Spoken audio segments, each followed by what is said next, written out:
El gobierno anunció este miércoles el copago cero de FONASA, el cual va a permitir que las personas que se atiendan en el sistema público de salud y que pertenezcan a los tramos C y D no deban pagar por sus atenciones. La medida, que va a beneficiar a cerca de 6 millones de personas, ha sido catalogada por el presidente Gabriel Boric como un avance histórico del sistema de salud. Hay otros desde la oposición que dicen que esto tiene letra chica. Vamos a conversar con Jaime Barros, académico de la Universidad Diego Portales y ex subsecretario de Salud Pública. Muchísimas gracias por estar con nosotros y bienvenido. Hola, buenos días, Carla, ¿cómo estás? Bien. Muchas gracias por la invitación.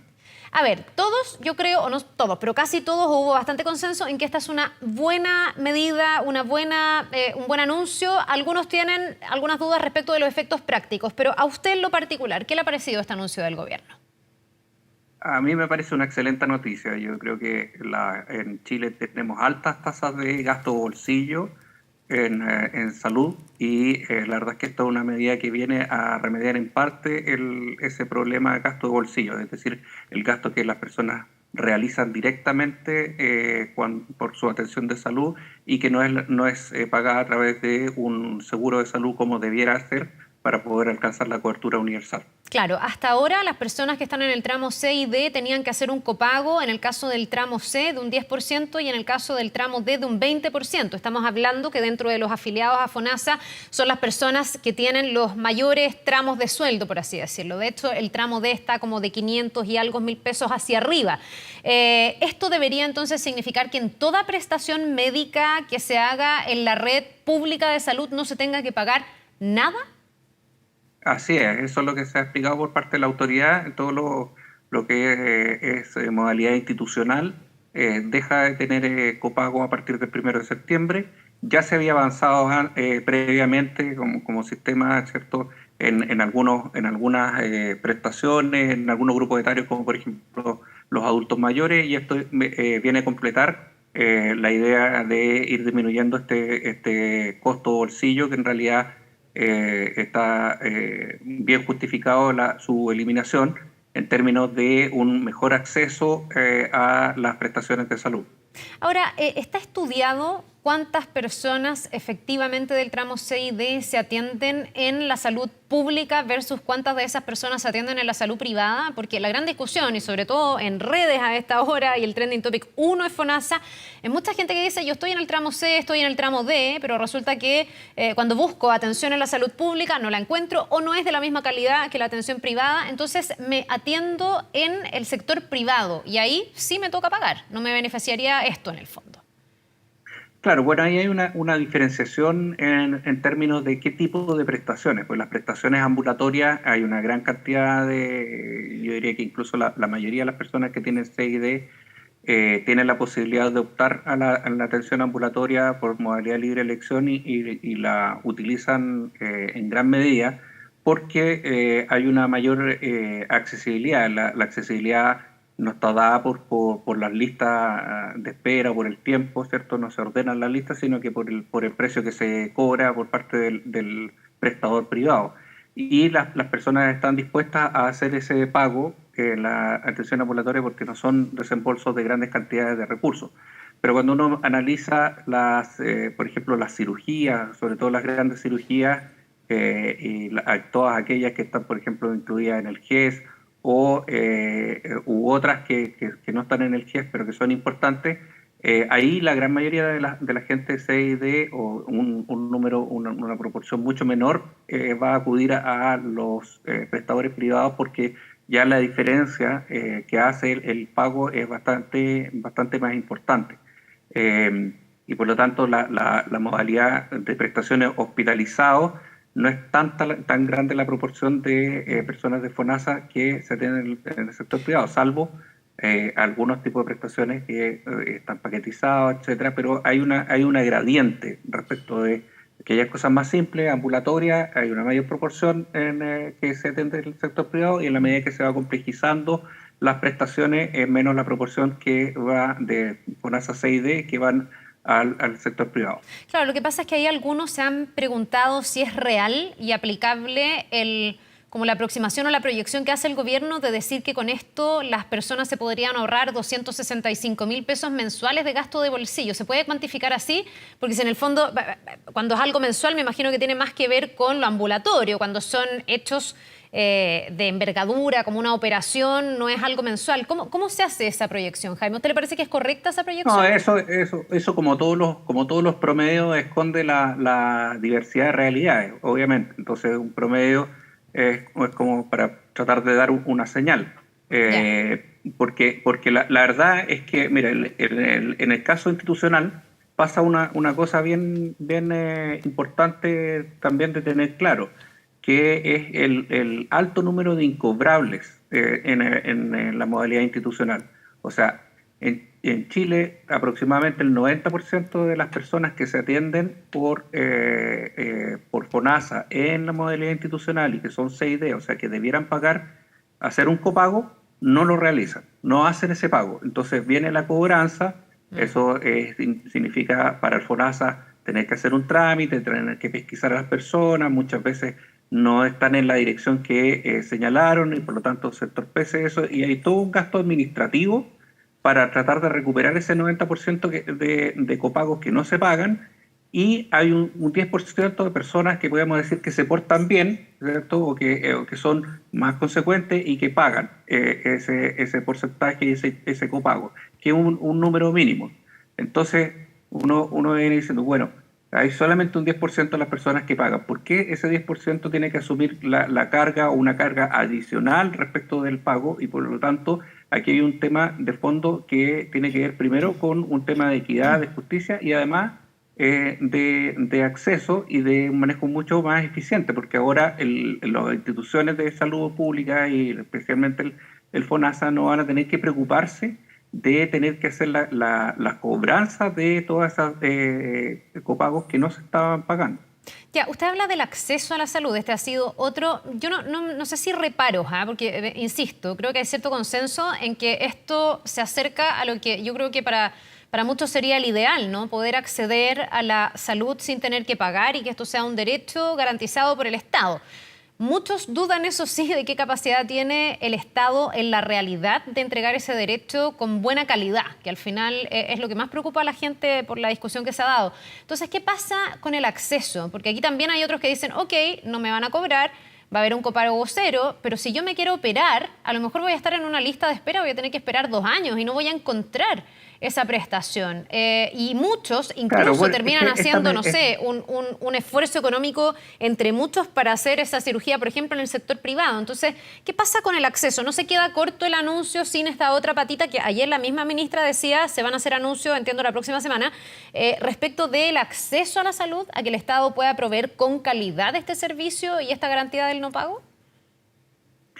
A ver, hay varios elementos en la pregunta que estás haciendo, Carla. Un elemento de calidad, yo creo, en nuestro país, a través del sistema GES y la labor que ha realizado la Superintendencia de Salud, hay todo un proceso de acreditación, tanto en instituciones públicas como privadas, y yo te diría que en términos de calidad, ambos sistemas son comparables, y eso además lo comprobamos en la pandemia, en cómo se respondió y la diferencia que hay en la que hubo en los resultados sanitarios con el mismo tipo de pacientes, tanto en el sector público como privado. Efectivamente, uno pudiera incorporar la variable oportunidad, ya que normalmente se separa del tema de calidad, porque la calidad es una vez que se da la prestación, cuáles son sus características. La oportunidad tiene que ver con cuándo se realiza esta prestación y es normal que en los sistemas públicos se ordene las prestaciones de acuerdo a listas de espera que son por la urgencia o por la gravedad del cuadro, y en el sector privado se ordenan por el precio o por la disposición de las personas a pagar. Entonces, cuando hay mucha demanda en el sector privado, se suben los precios y eso regula el acceso, y en el sector público lo que regula el acceso es el largo o no de la lista de espera. Entonces ahí hay dos elementos que son más complejos de comparar. Por eso cuando alguien señala que el no copago podría hacer que mucha gente que va a atenderse al sector privado se vuelque inmediatamente al sector público, eso es difícil de asegurar. ¿Por qué? porque las personas que van al sector privado son personas que normalmente están priorizando no esperar, que es lo que pasa en el sector público, y que tienen la disposición a pagar para no tener que esperar. No es el costo de uno versus el otro, sino que en términos monetarios, sino que el costo de uno versus el tiempo de espera del otro. Por lo tanto, una persona que está dispuesta a pagar en el sector privado, lo que va a mirar es decir, bueno, las listas de espera a lo mejor no van a disminuir con esto que está pasando en este momento en el FONASA, por lo tanto yo no voy a dejar de atenderme en el sector privado mientras las listas de espera no disminuyan. Sí, Ahora, ¿cómo hacemos para disminuir las listas de espera? Y aquí ¿ya? viene un segundo elemento, que es cómo mejoramos y aumentamos la oferta en el sector público. Y ahí es donde entra la propuesta que se va a hacer de reforma de salud, porque eso requiere, de reforma tributaria, perdón, porque eso requiere una mayor disponibilidad de recursos que no se da con lo que actualmente cuenta el sistema. Entonces se requieren más recursos para que la oferta pública pueda mejorar y ser más atractivo, entonces, y que la gente también pueda responder a su necesidad y mejorar el acceso en términos de oportunidad en el sector público. Ya, ¿y más recursos para qué? ¿Esto pasa por qué tipo de mejoras? Porque yo lo escucho y inmediatamente pienso que es algo de bastante largo plazo. Tengo ciertas como, no sé, aprensiones con que usted me dice que la calidad se mide sin considerar la oportunidad, pero en el fondo desde el punto de vista del paciente, parte de la calidad o de lo óptimo o no, que es la forma en que el servicio de salud me atiende, tiene que ver con el momento en que me atiende. Porque si yo me tengo que operar mañana la rodilla, para mí es urgente operarme la rodilla, para los médicos es urgente operarme la rodilla, pero si no encuentro esa oportunidad en el sistema público, evidentemente no puedo evaluar como una buena calidad, más allá que usted me dice que quienes evalúan la calidad son quienes sí efectivamente acceden, pero no sé, desde el punto de vista del paciente cuesta quedarse conforme con eso, digamos.